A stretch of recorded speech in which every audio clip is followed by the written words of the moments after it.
The Clippers even the record at 2-2, taking down the Washington Wizards. The dub without Wagler has happened. And did Kobe Sanders change the Clippers Summer League story? Well, let's go ahead and talk about it and dive right into this and so much more, because it's time for Clippers Covered.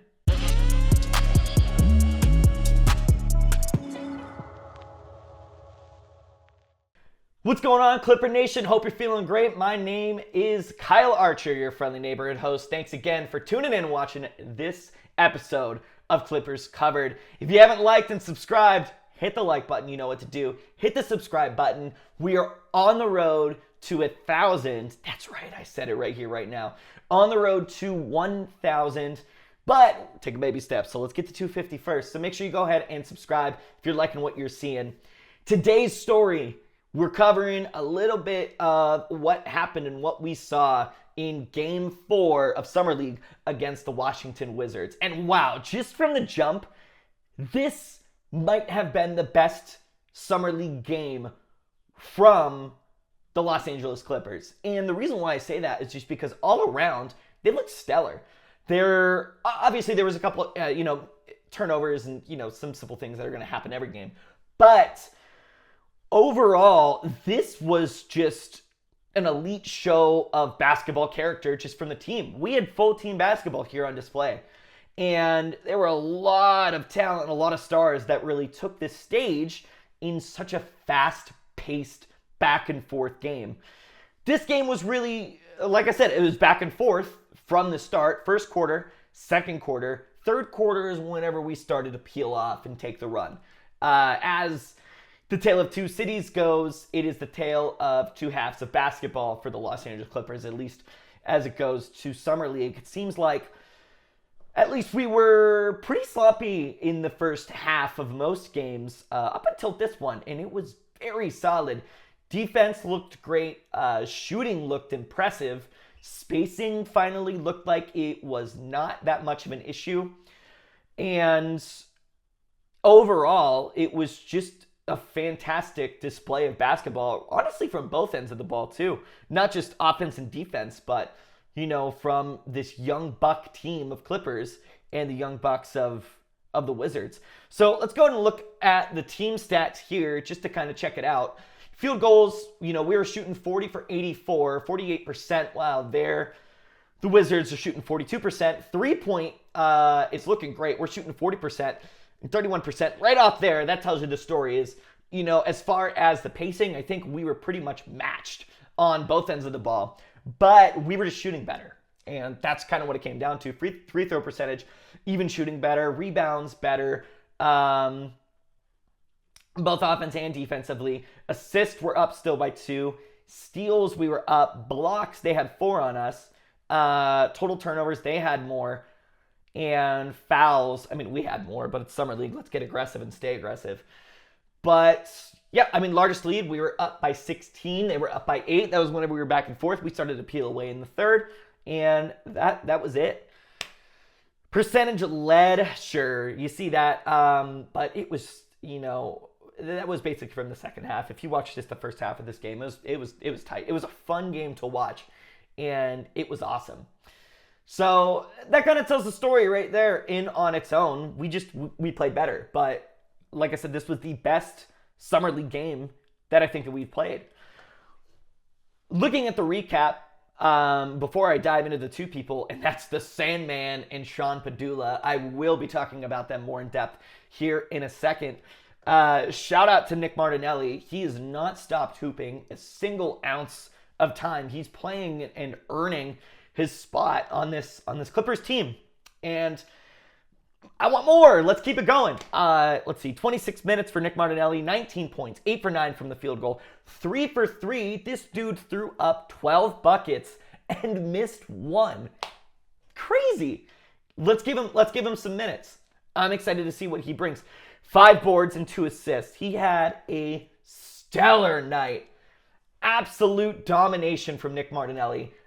He looked great. Defensively, he looked awesome. He got 4 boards defensively and was just exactly where he needed to be, covering who he needed to cover. got around screens very well, and just was a defensive presence all around. Nick Martinelli might have been the underdog star of this game. Baba Miller, a little bit more production from this game compared to what we saw from him in game 3. I wanted to see a little bit more. He was kind of still my disappointment as far as what everybody else was showing, but still did pretty good. He still had a great game. Still a very, very solid game from Baba Miller. Defensively, he was great. Played 21 minutes, 12 points, 5 for 7. Didn't shoot a 3. 1 for 2 from the free throw. 4 boards. He did have 1 turnover. 2 steals, 2 blocks. So, like I said, defensively, he was a dog. Offensively, still kind of a dog. So he had a great game. Norchad Omier, coming off the bench, strong.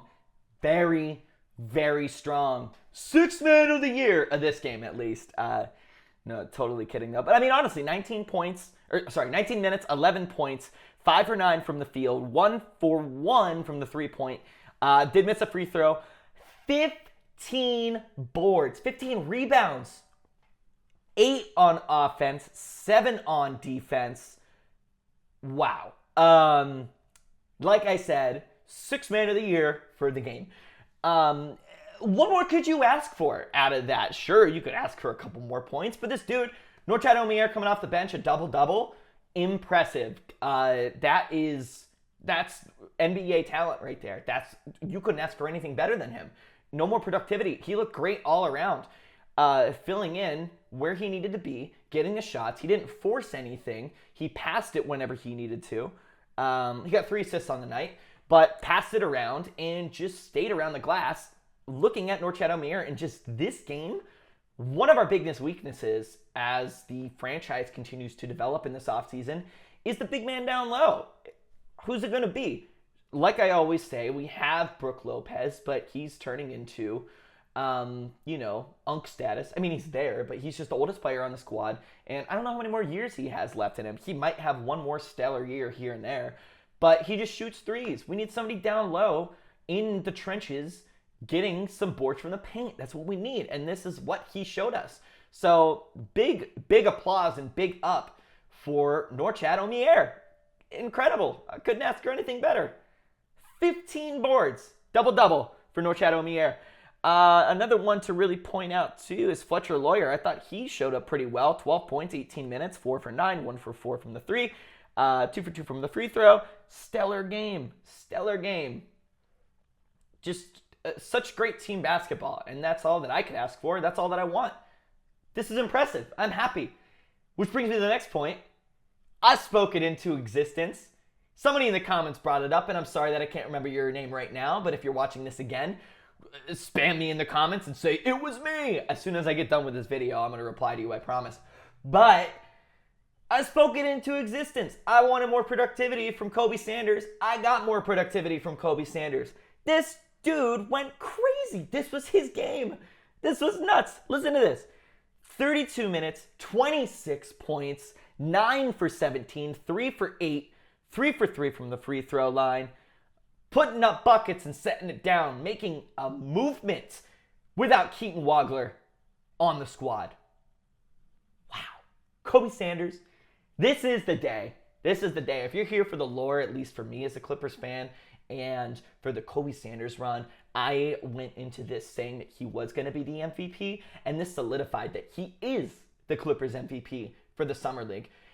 Like I said, I'm a huge fan of movies, and I also am a huge Spider-Man fan, so calling Kobe Sanders the Sandman didn't really sit well for me. Number 1, Sandman for Spider-Man. Number 2, Sandman Adam Sandler. Grew up on Adam Sandler. But guess what? Congratulations, Kobe Sanders. You get the official Kyle Archer Clippers covered stamp of approval. You are the Sandman. And the Sandman might be getting a jersey here soon, at least for me. Kobe Sanders, I want to see that so much in this upcoming season. This game has solidified my overarching excitement for your productivity and what you can bring and your potential, your aggressiveness, your shooting moving forward into the NBA. And I understand that this is the Summer League. I understand that these are not NBA star elite potential players that Kobe Sanders is going to be lined up against. But him having these 2 games back to back and showing off what he has and taking control of this Summer League team is enough. That's going to show me and show Kobe Sanders that he can be that person going in to the rotation for minutes, for productive minutes for Clippers offense and defense moving into this 26-27 season. Another man, my sleeper, the guy that I said he was going to surprise the bananas out of Clipper Nation, Sean Pedulla, double Pedulla. Another double-double. We got double-double-doubles. Okay, I'll take that. Sean Pedulla, 29 minutes, 16 points, 5 for 16 from the field goal, sure. 2 for 7 from the three-point, and 3 for 3 from the free throw. 6 rebounds and 11 assists. Dude was productive on the shot, shooting, roughly about 40-some%. I'm not great with math. I look at the thing. Funny, my dad was a math teacher. I'm terrible at math. But he was dishing the rock, and he was just everywhere where you needed Sean Pedulla to be. And this blows my mind about Sean Pedulla. If I want to talk about him for what he is a 6'1", 195-pound guard. What's he doing? What's he doing down low? What's he doing getting 6 boards, 6 defensive rebounds, and 1 offensive rebound? That dude should not be touching the paint, but he's all over it. He's big bodying bigger players, bigger guards, and just bigger forwards. What's he doing? He's sneaky. He is sneaky. Here it is. Sean Pedulla, sneaky and freaky on the glass and in the paint. What's going on?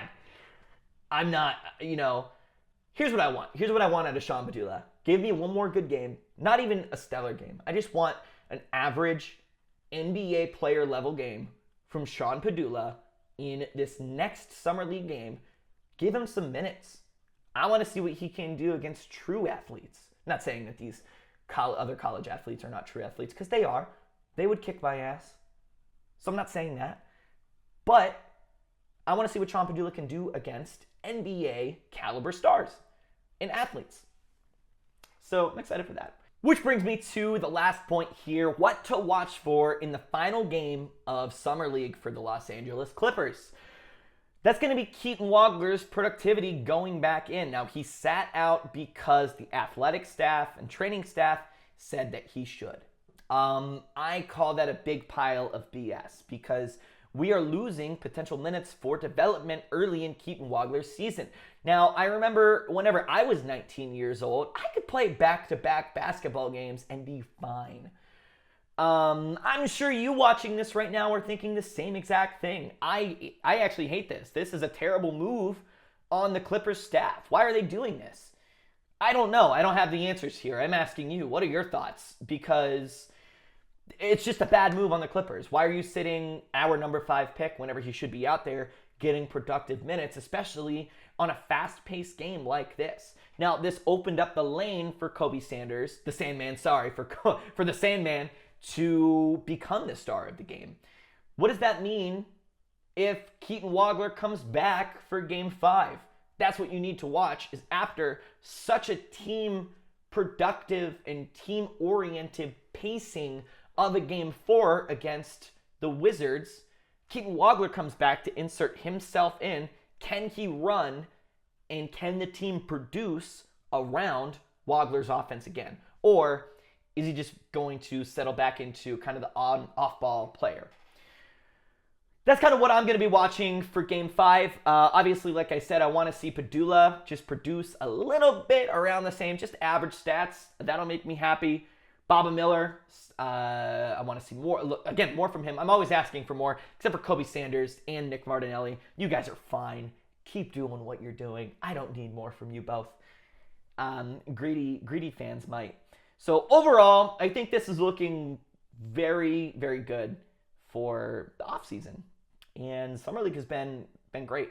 this was the best game for the Los Angeles Clippers in Summer League. Looking forward to the closeout games so I can have a nice Summer League kind of recap around expectations moving into the off season before the season starts, and preseason and camp. So that is that.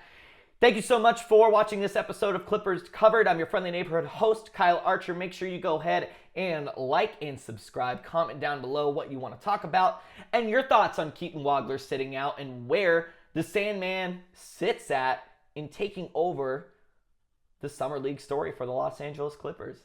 Again, like and subscribe. Comment down below. I'm your friendly neighborhood host, Kyle Archer. Thank you so much for watching Clippers Covered. And as always, let's go Clippers.